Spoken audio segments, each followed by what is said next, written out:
അടുത്തതാണ് ഫോളിക് സെർബെല്ലൈ. ഫോളിക്സ് എന്ന വാക്ക് എവിടെ കേട്ടാലും ആലോചിക്കണം സിക്കിൾ ഷേപ്ഡ് ആണെന്ന്. അപ്പോൾ നമുക്കിത് ആലോചിക്കാം, സിക്കിൾ ഷേപ്ഡ് ആയിട്ടുള്ള ഒരു ഫോൾഡിംഗ് ആണ്, സെർബെല്ലുമായിട്ട് എന്തോ ബന്ധമുണ്ട്. അപ്പോൾ ഫോളിക് സെർബെല്ലൈ ഇത് സിക്കിൾ ഷേപ്ഡ് ആയിരിക്കും. ഇതിന് 4 പാർട്സ് ഉണ്ട്: base, apex, posterior margin, anterior margin. ആദ്യത്തേത് ബേസ്. ബേസ് എന്ന് പറയുമ്പോഴത്തേക്ക് posterior part of inferior surface of tentorium cerebelli. നമ്മുടെ ടെൻഡോറിയം സെർബെല്ലയുടെ ഇൻഫീരിയർ സർഫസിൽ അതിന്റെ പോസ്റ്റീരിയർ പാർട്ടിലായിട്ടാണ് ഇതിന്റെ ബേസ് അറ്റാച്ച് ചെയ്ത് വെച്ചേക്കുന്നത്.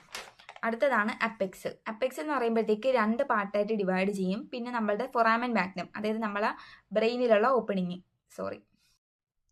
അടുത്തയാണ് അപ്പെക്സ്. അപ്പെക്സിന് 2 പാർട്ടായിട്ട് ഡിവൈഡ് ചെയ്യുന്നുണ്ട്.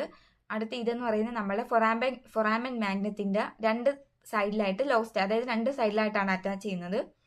ഫൊറാമൻ മാഗ്നം എന്ന് പറയുമ്പോഴത്തേക്ക് നമ്മുടെ സ്കള്ളിലുള്ള ഓപ്പണിംഗ് ആണ്, ലാർജസ്റ്റ് ഓപ്പണിംഗ് ആണ്. ഇതിനകത്തൂടെയാണ് നമ്മൾ സ്പൈനൽ കോഡൊക്കെ പുറത്തോട്ട് വരുന്നത്.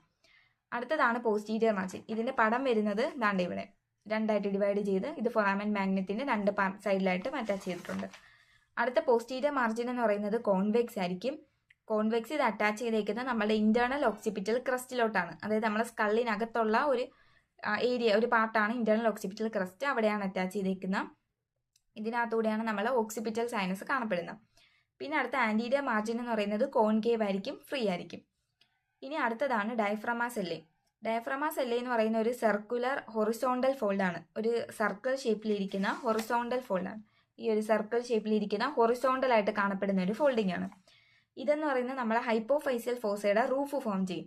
ഹൈപ്പോഫൈസിയൽ ഫോസ എന്ന് പറയുന്നത് നമ്മളുടെ പിറ്റ്യൂട്ടറി ഗ്ലാൻഡ് വന്ന് ഒക്യുപ്പൈ ചെയ്യുന്ന ഒരു പാർട്ടാണ്, നമ്മളെ ബോണിലെ സ്കൾ ബോണിലെ ഒരു പാർട്ടാണ് ഹൈപ്പോഫൈസിയൽ ഫോസ. അതിന്റെ റൂഫ് ഫോം ചെയ്യുന്നത് ഡയഫ്രമ സെല്ലയാണ്. അടുത്തതാണ് ഇത് ആന്റീരിയർലി. ആന്റീരിയർലി ഇത് ട്യൂബർക്കുലം സെല്ലയായിട്ടും പോസ്റ്റീരിയർലി ഇത് ഡോർസം സെല്ലയായിട്ടുമാണ് അറ്റാച്ച് ചെയ്യുന്നത്.